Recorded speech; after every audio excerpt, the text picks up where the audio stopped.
esta charla o conferencia, como queréis llamarla, empecé a manejar algunos libros, aparte de los textos recientes del Magisterio de la Iglesia, y me encontré con uno que tengo mucho cariño, porque lo he leído muchas veces, del cardenal Danielú, fallecido, evidentemente, hace años, y que se llama Contemplación y Crecimiento de la Iglesia, pero sobre todo porque fue un hombre conocedor, muy conocedor de la tradición cristiana de los primeros siglos, a los que dedicó mucho tiempo de su investigación.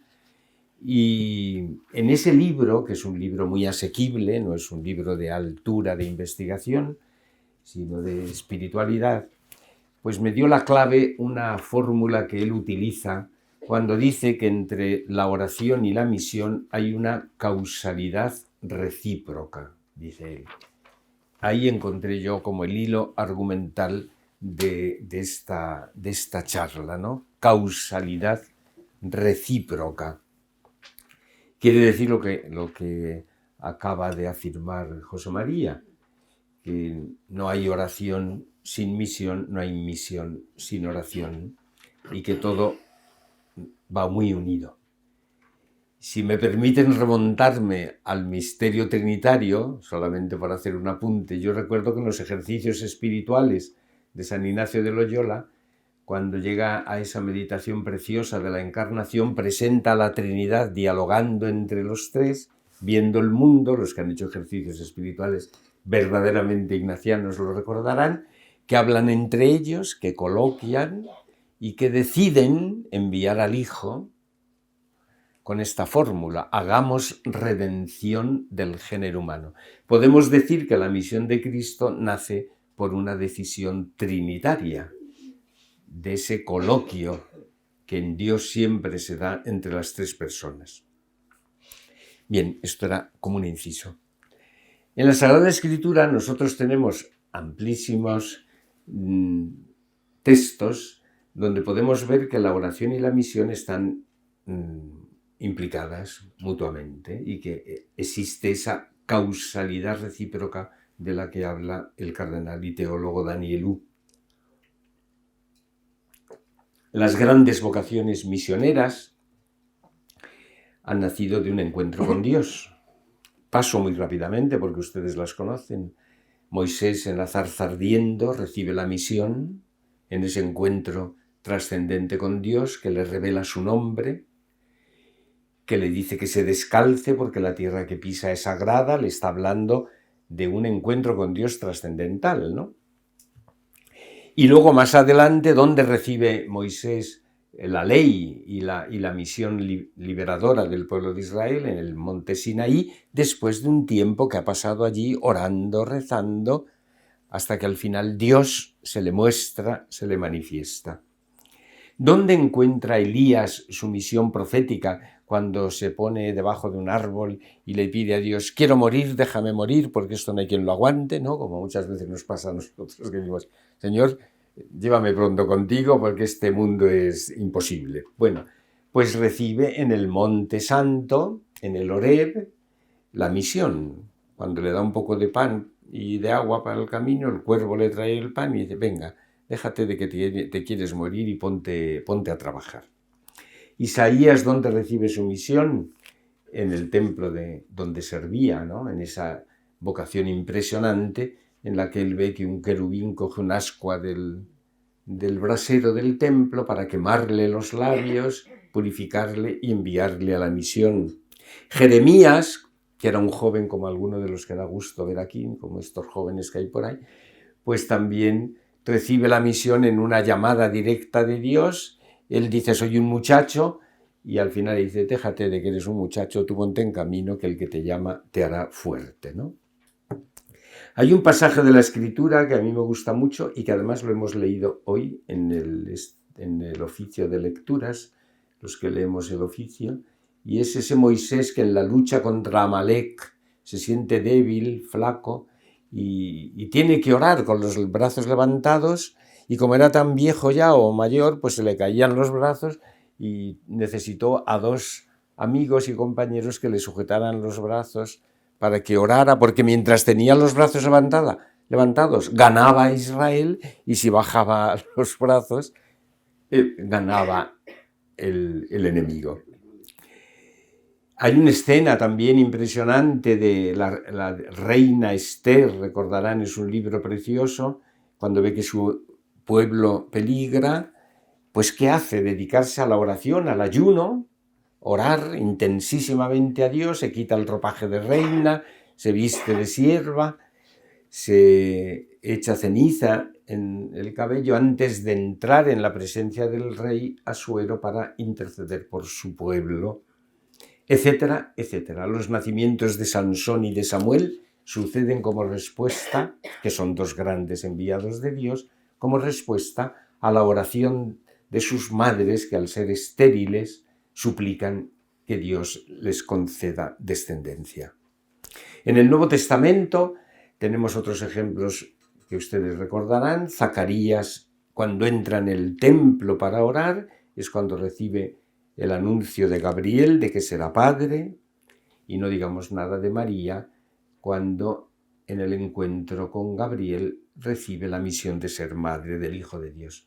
Es muy interesante las tradiciones sobre dónde estaba María cuando recibió el anuncio del templo. Unos la presentan en el pozo para ir a recoger agua, porque el agua era el símbolo de la sabiduría y tal. Otros la presentan tejiendo, la tradición siríaca dice que estaba tejiendo, y hay un texto muy bonito, pero tejiendo con la cabeza puesta en Dios, porque María no perdía el tiempo, tejía y oraba al mismo tiempo.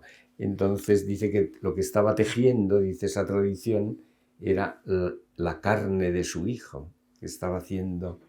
Es muy bonita esa tradición, y otros la presentan orando con el libro de la Escritura, que es lo que más ha cundido en la tradición iconográfica de la Anunciación de María. ¿Cuándo llama Jesús a los 12? Después de una larga noche intensa de oración.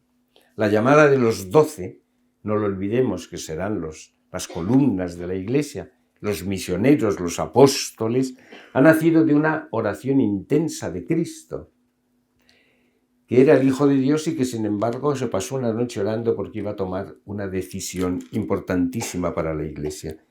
Y en la oración sacerdotal que tenemos en el capítulo 17 de Juan, Jesús ora por los suyos en la pasión y por aquellos que crean en la palabra de estos, de los suyos.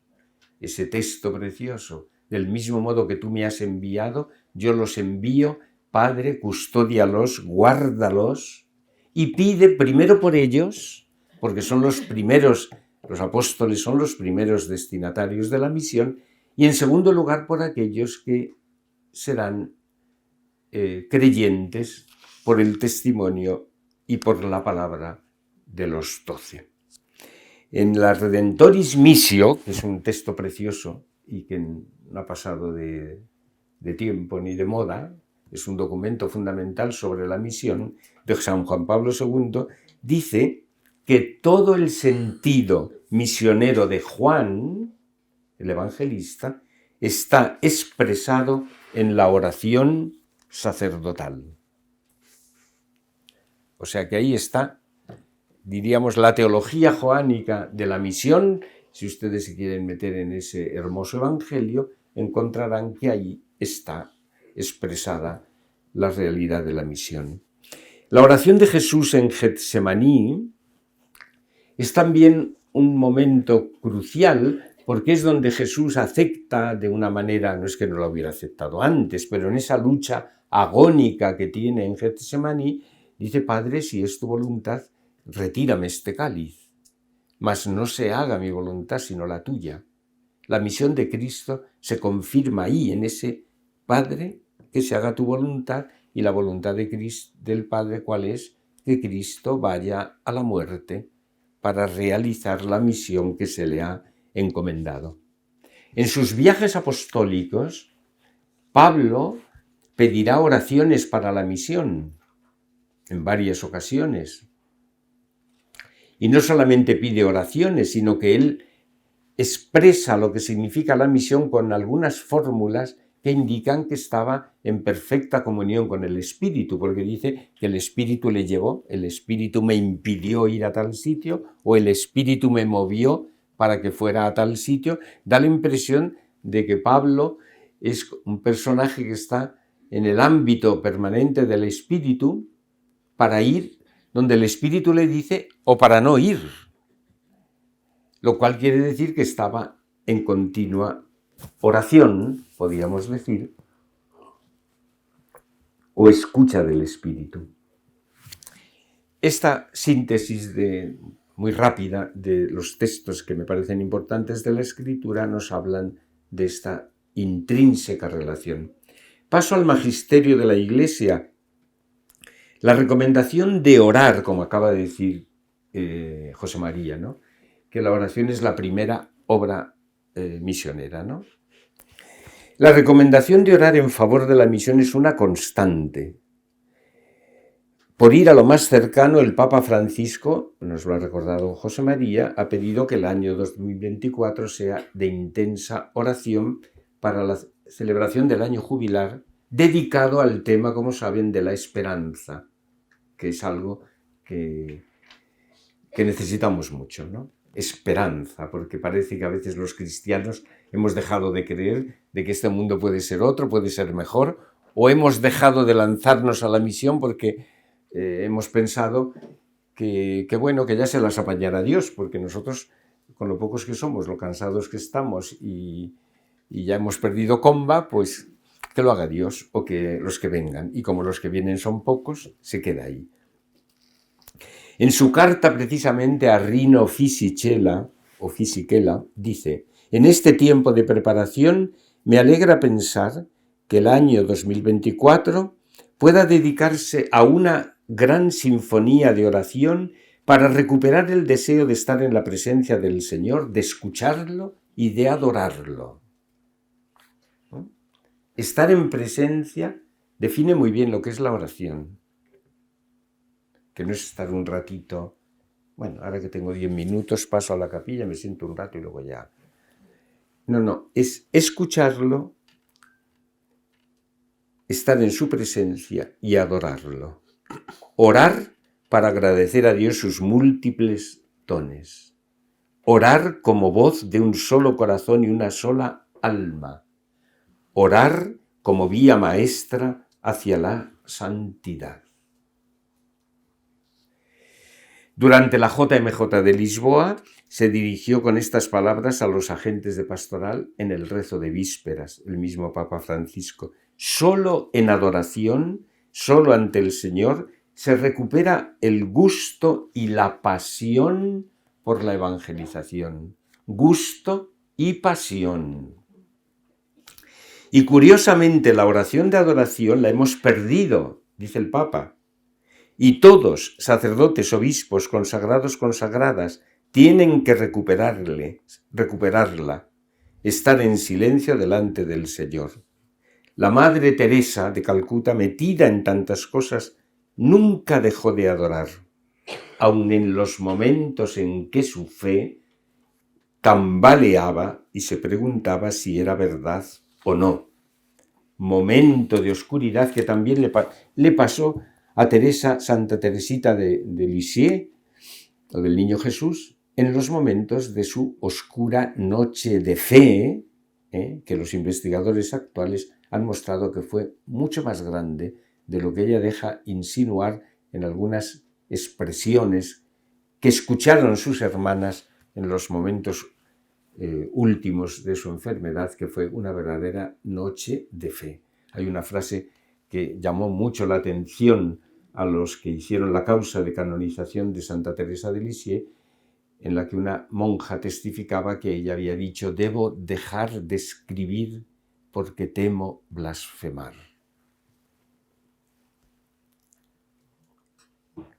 Para que luego la presenten algunos biógrafos como una monja ñoña que no hacía más que hablar de las florecitas y del cielo.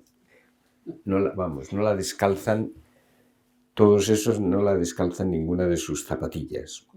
San Juan Pablo II afirma en Redemptoris Missio que entre las formas de participación el primer lugar corresponde a la cooperación espiritual. Me refiero a la participación misionera, se refiere el Papa.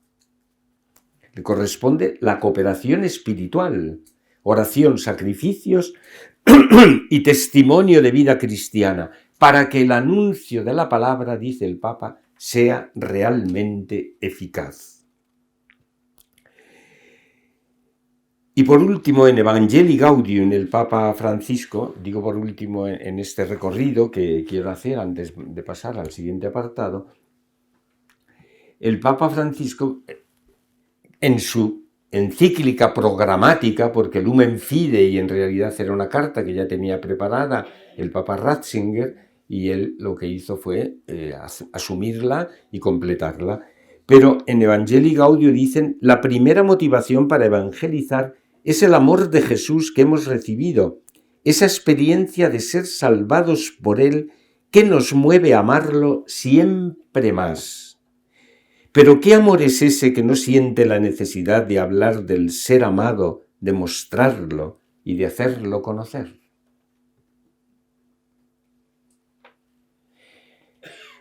A mí estas palabras, cuando las he leído, me han recordado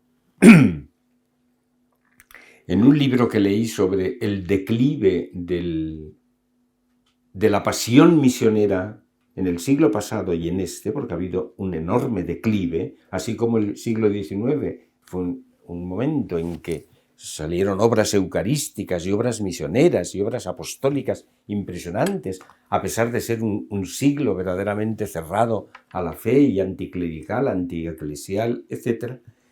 Bueno, pues en el 20 ha pasado también lo mismo. Y en un libro que leí sobre este declive del afán misionero, señalaba dos causas. La primera, esta que dice el Papa Francisco en Evangelii Gaudium, que no nos sentimos redimidos. Nosotros, los cristianos, los que tenemos la misión, en el fondo no nos sentimos salvados, redimidos. ¿Y cómo vamos a redimir a otros? Si a mí me parece que Dios me ha amado así como en serie, como ha amado a todo el mundo, a la humanidad, nos ha amado a todos, pues a mí soy uno más. Pero no personalizamos la redención. No decimos lo que decía Pablo a Timoteo, la primera verdad de fe que tienes que tener en cuenta es que yo soy un pecador, y por gracia de Dios encontré misericordia. O en Filipenses, yo he sido atrapado por Cristo, cogido por Él, y vaya como le cogió. Le tiró del caballo y le cogió para enviarle a ser testigo. Serás mi testigo entre los pueblos, entre las naciones. Esta es una de las razones por las que se ha perdido mucho afán misionero. Y la segunda razón, que ha hecho mucho daño y sigue haciendo daño en muchas comunidades, yo se lo he oído a mis diocesanos de Segovia, es que, bueno, ¿para qué vamos a misionar si Dios salva a todo el mundo por los caminos que quiere? ¿Qué necesidad tenemos de misionar? Si además, si todas las religiones son iguales, ¿esto no lo han oído ustedes? ¿Por qué tenemos que ir a la India si con buena voluntad se salvan y cumplen sus preceptos? Es que esto no es lo que dice la Escritura. Solo hay un nombre bajo el cielo en el cual hallamos la salvación: Jesús de Nazaret. Claro que es verdad que otros se salvarán por caminos que Dios tenga. Claro que sí, porque las semillas del verbo, según decía San Ireneo y San Justino, han sido esparcidas por todo el mundo y todos tienen en su corazón algo del Dios creador. Pero el camino de la salvación lo inaugura Cristo de una manera definitiva y total en su muerte redentora. Por tanto, esto que dice el Papa Francisco, si no partimos de nuestra propia conciencia de redimidos, ¿cómo vamos a llevar a los demás el fuego del Espíritu? No hace falta clamar cada día, dice Francisco, pedir su gracia para que nos hace falta, clamar cada día, pedir su gracia para que nos abra el corazón frío y sacuda nuestra vida tibia y espiritual. Qué dulce es estar frente a un crucifijo o de rodillas delante del Santísimo y simplemente ser ante sus ojos. Cuánto bien nos hace dejar que Él vuelva a tocar nuestra existencia y nos lance a comunicar su vida nueva. Entonces lo que ocurre es que, en definitiva, lo que hemos visto y oído os lo anunciamos. Me parece magistral este texto porque va a la experiencia original de la misión que está en la primera carta de Juan, en el prólogo. ¿Qué dice en ese plural apostólico el autor de la carta, que es Juan? Lo que hemos visto, lo que hemos oído, lo que hemos palpado con nuestras manos del verbo de la vida, os lo comunicamos para que entréis en comunión con nosotros. ¿Lo hemos visto en la oración? ¿Lo hemos oído? ¿Lo hemos palpado? Si eso no se da, no me extraña que el termómetro baje a bajo mínimos, el termómetro del celo misionero o de la pasión misionera baja. Yo no estoy echando las culpas a ustedes que están aquí escuchando devotamente, me lo digo a mí mismo, porque a todos nos pasa. Es decir, todos en la Iglesia falla esto, y ya nos lo advirtió el Papa San Juan Pablo II en los 2 documentos de inicio del nuevo milenio, a los que luego aludiré. La experiencia de los santos es un criterio también de discernimiento para actuar en la Iglesia. Es un dato reconocido que las grandes experiencias misioneras y apostólicas se han dado en un auténtico ejercicio de la oración. Hemos citado a Santa Teresa de Calcuta. Piense en la patrona de las misiones, Teresa de Lisieux, una contemplativa patrona de las misiones. Y por tanto hay que recurrir, y sobre todo en las catequesis, tanto de niños, de jóvenes como de adultos, a esos grandes intercesores de la misión, como llama el Papa Francisco, a los santos. Son los que interceden y los que hacen posible que el afán apostólico, el celo apostólico, conmueva a Dios para que la misión se haga fecunda. Dicen que San Francisco Javier murió cansado, agotado, no murió de ninguna enfermedad, sino que ya no pudo más. Después de la India se fue a China y en las puertas de China muere agotado, no por enfermedad, sino exhausto, ¿no? La crisis actual de espiritualidad a causa de la mundanidad, recuerden que el Papa Francisco está continuamente insistiendo en este punto, que la Iglesia no caiga en la mundanidad, que tenemos el peligro de mundanizarnos, y que en el fondo recoge lo que Jesús en la oración sacerdotal de Juan dice: estáis en el mundo, pero no sois del mundo. Esta crisis ha invadido también a la Iglesia, no es nada nuevo. En la Novo Milenio adveniente, el Papa decía que la crisis del mundo actual estaba también en el interior de la Iglesia. Nos hemos olvidado de estas afirmaciones, que eran tremendas. ¿Y qué puso el Papa como una de las prioridades para entrar en el tercer milenio del cristianismo? La prioridad de la oración y de la santidad. Y criticaba una espiritualidad de mínimos, que no podemos contentarnos con ella, porque eso no asegura la docilidad al Espíritu. Los santos han acudido siempre, cuando han tenido un problema, inmediatamente a la oración, a la búsqueda de la voluntad de Dios, a lo que el Espíritu quería de ellos. Y este siglo nuestro, que se caracteriza por una secularización radical, por un ateísmo ya no militante, porque han dicho: no, si Dios está muerto, ¿por qué vamos a militar ya? déjale que muerto está, ¿no? Pero es el ateísmo práctico, el ateísmo de la vida ordinaria, o lo que en el Sínodo de 1991 de Europa se calificó como una apostasía silenciosa de los que creemos. Así se definió la apostasía silenciosa en aquel sínodo.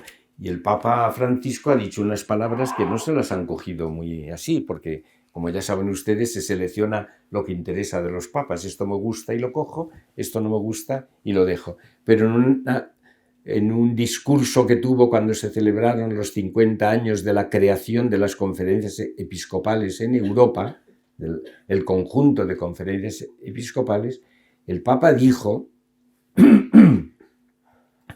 aceptando que era una hipérbole, que era una exageración, pero lo dijo, que Europa había pasado de la tradición a la traición.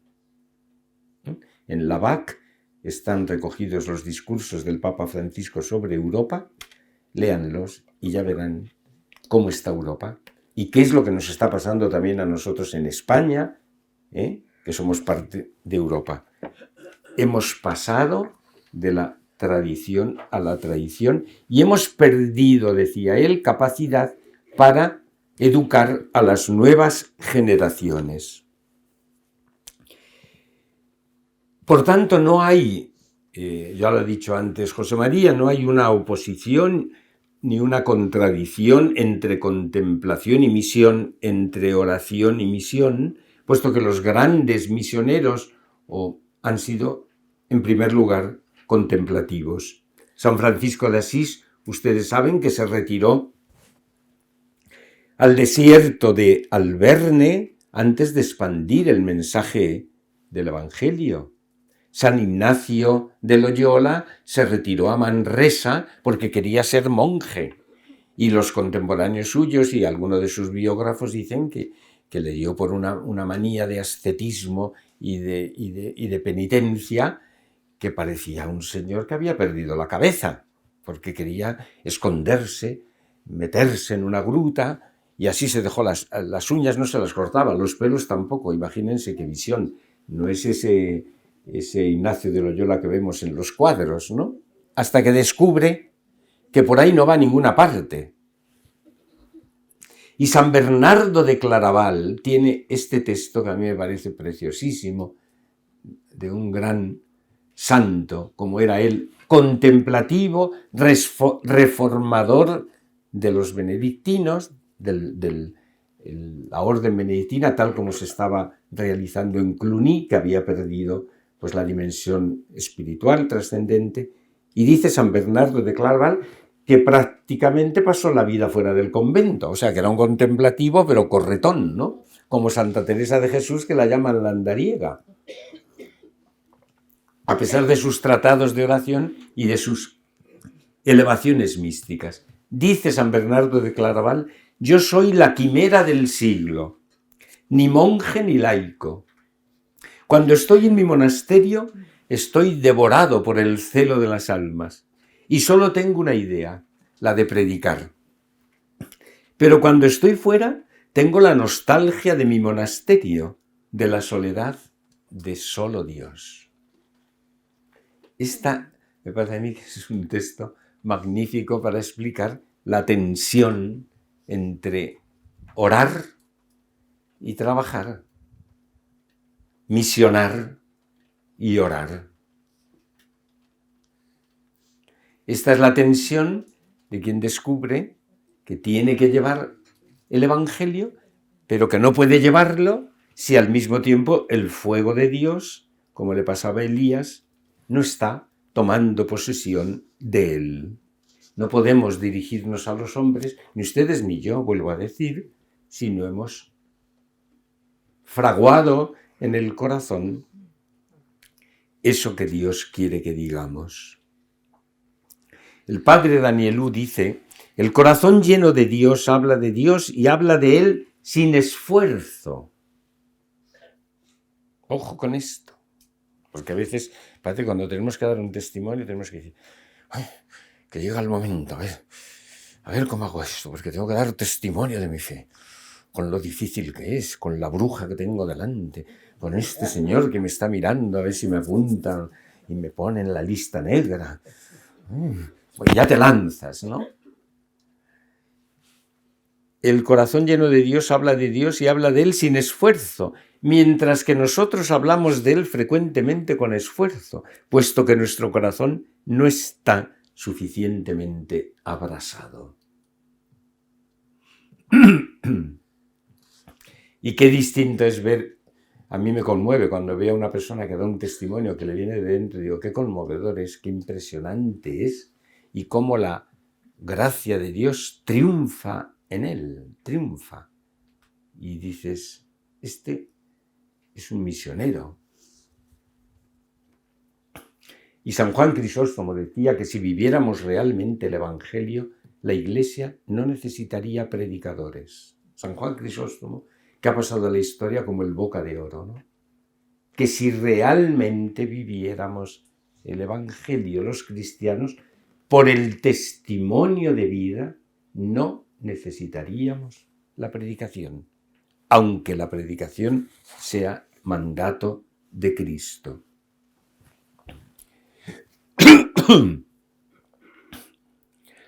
Hay una anécdota que a mí me impresionó mucho de un misionero jesuita de la India,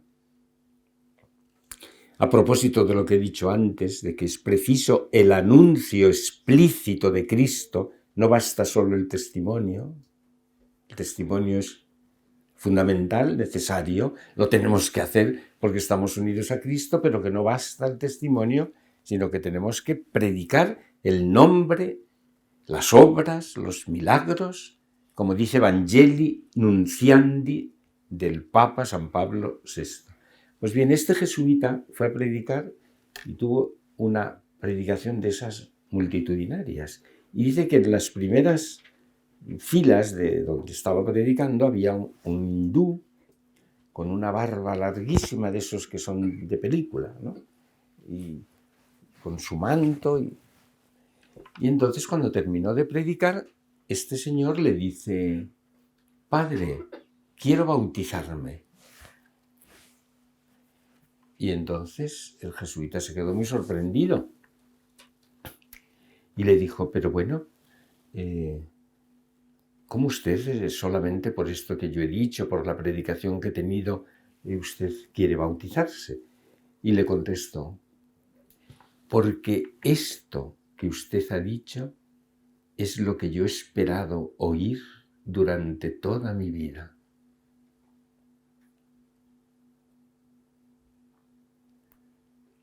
El Evangelio, esto también es de los padres, está hecho para los hombres. Y cuando lo oyen, podrán rechazarlo, podrán poner murallas, obstáculos, pero es lo que el hombre necesita, ¿no?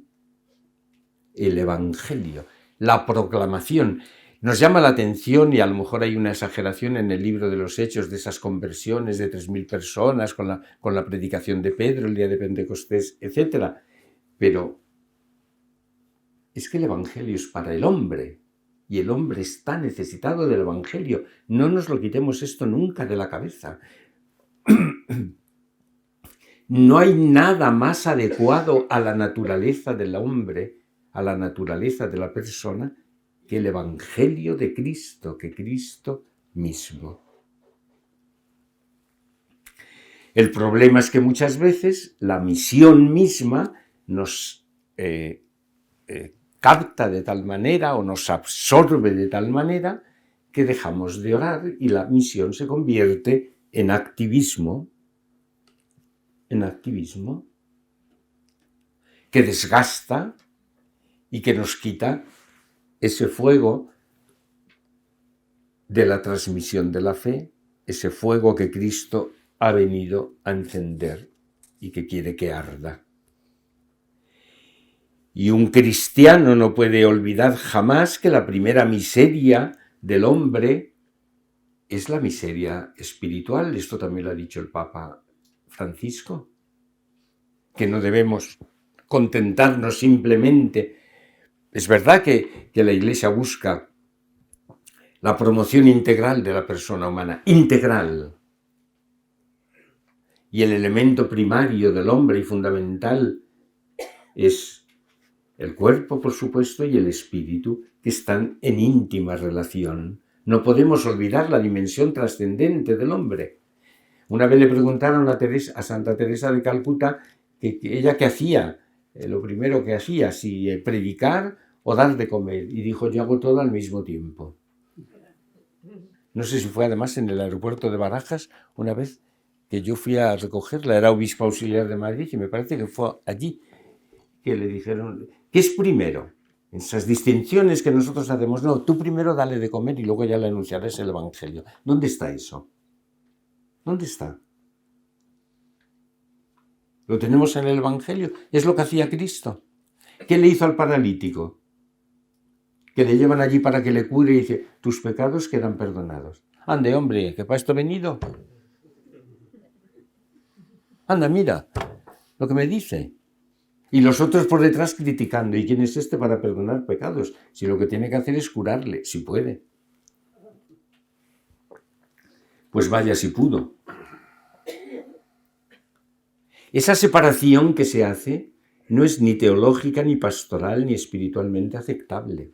Yo recuerdo que aquí tuve un problema, no voy a decir en qué institución, con una persona de la iglesia que fue a visitar a una persona para llevarle la comida. Era una señora anciana que no se podía mover, y la señora le dijo que ella quería recibir la unción de enfermos.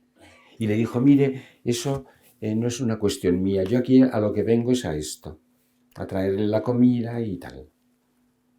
Yo tuve que llamar a esa persona y decirle, pero bueno, usted pertenece a una institución católica. ¿Usted se llama católica?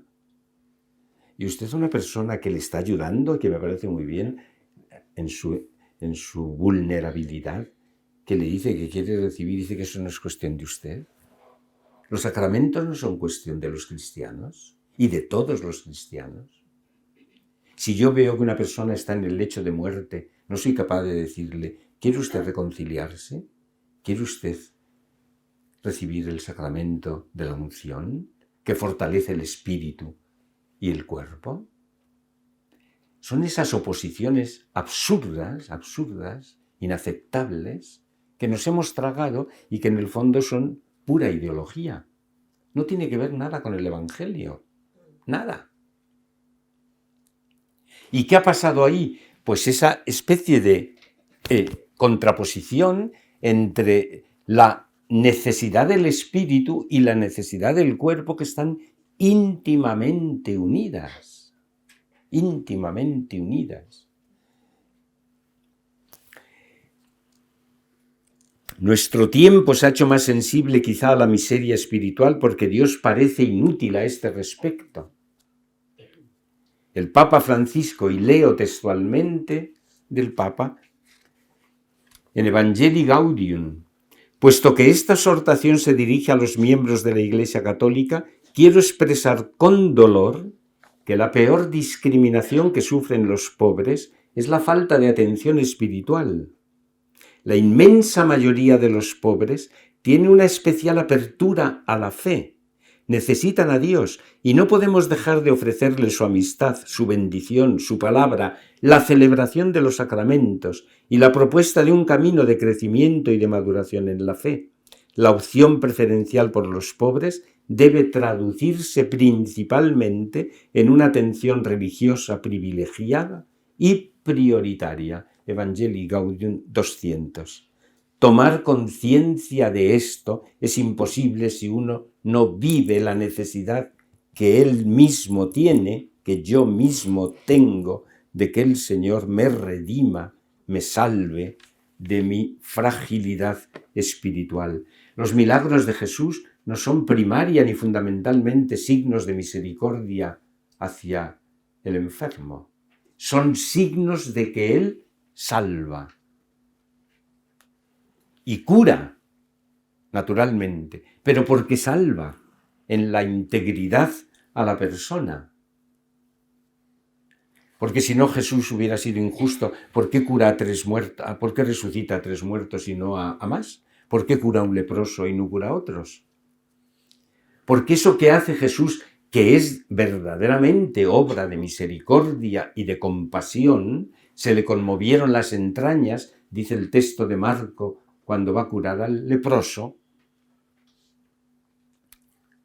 es signo sobre todo de que Él trae una salvación anunciada por Isaías: abrirás los ojos de los ciegos, los oídos de los sordos, limpiarás la carne del leproso, porque ha llegado la gracia definitiva de Dios, que sana al hombre en su integridad.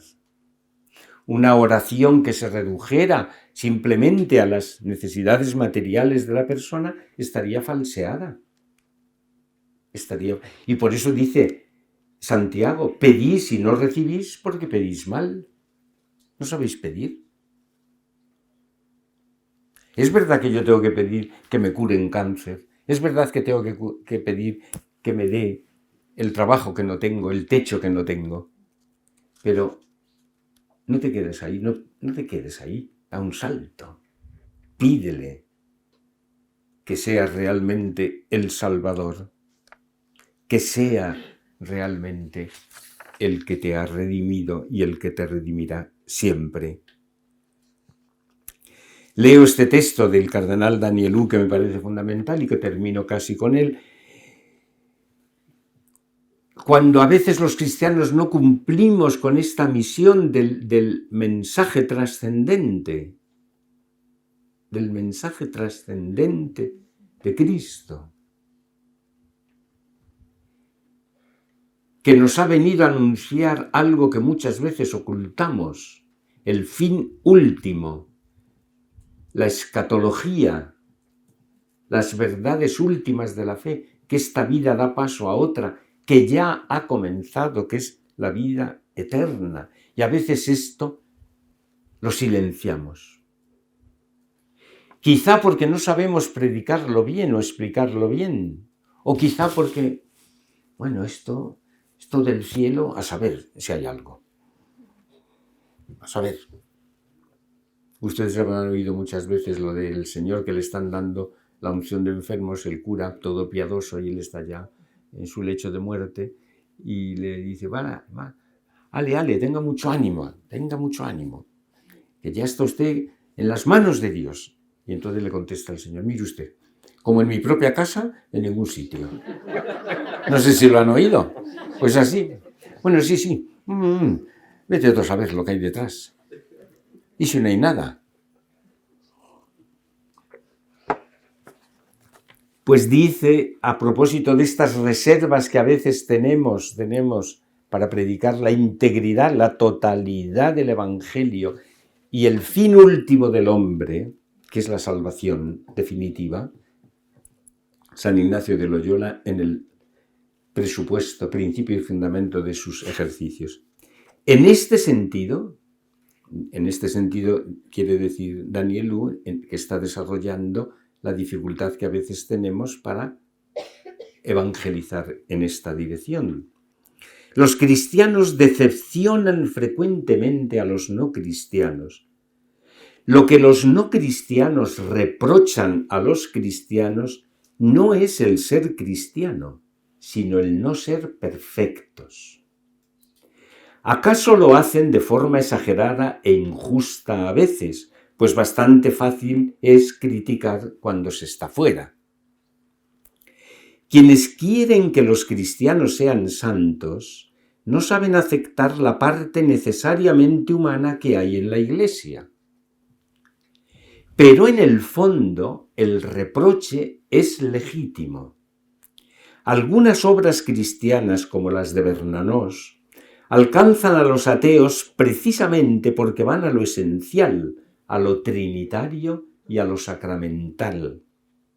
Eso es lo que les interesa, lo que querían comprender y no comprenden, lo que desearían que se les explicase o se les hiciese experimentar. Los cristianos son ridículos cuando ocultan lo que les hace interesantes. Qué bien dicho está. Y si ustedes han leído alguna de las obras de Bernanos, el diario del cura rural, La Alegría, cualquier obra, se darán cuenta que eso a los que no son cristianos les atrae, porque descubren ahí el meollo de la fe cristiana. Y por eso nos dicen, ustedes que van a misa y tal, sabemos que es una crítica muy fácil, y lo dice también Danielú, que es un reproche. Pues sí, mire, yo muchas veces cuando predico digo a la gente que está en la iglesia, aquí no estamos los mejores, ¿eh? No se piensen ustedes que aquí estamos los buenos. No, aquí estamos los que queremos ser mejores, más santos, más perfectos. Pero eso no se hace ocultando lo esencial de la fe y de la transmisión evangélica. La misión consiste precisamente en esto, en revelar el nombre, el rostro de la persona de Jesús, su obra, sus milagros y la redención que ha traído. Todos los grandes santos ante el mundo del pecado han experimentado un celo devorador por tomar sobre ellos el pecado del mundo, por liberar a las almas de este pecado, de esta miseria espiritual, por ayudarlas a estar cada vez más vivas, y han sido los grandes apóstoles en los caminos del mundo. De ahí que la oración, en cuanto encuentro con Cristo, sea la primera obligación para hacer eficaz la misión. La entrega de Cristo a la muerte tiene como objeto salvar a los hombres, y la suprema oración de la cruz se convierte, por tanto, en el gran acto misionero de Jesús que se ofrece, como dice en la Eucaristía, por vosotros y por muchos.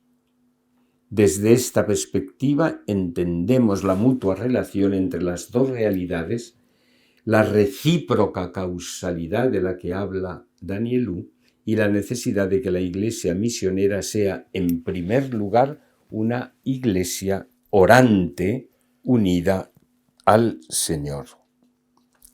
Muchas gracias.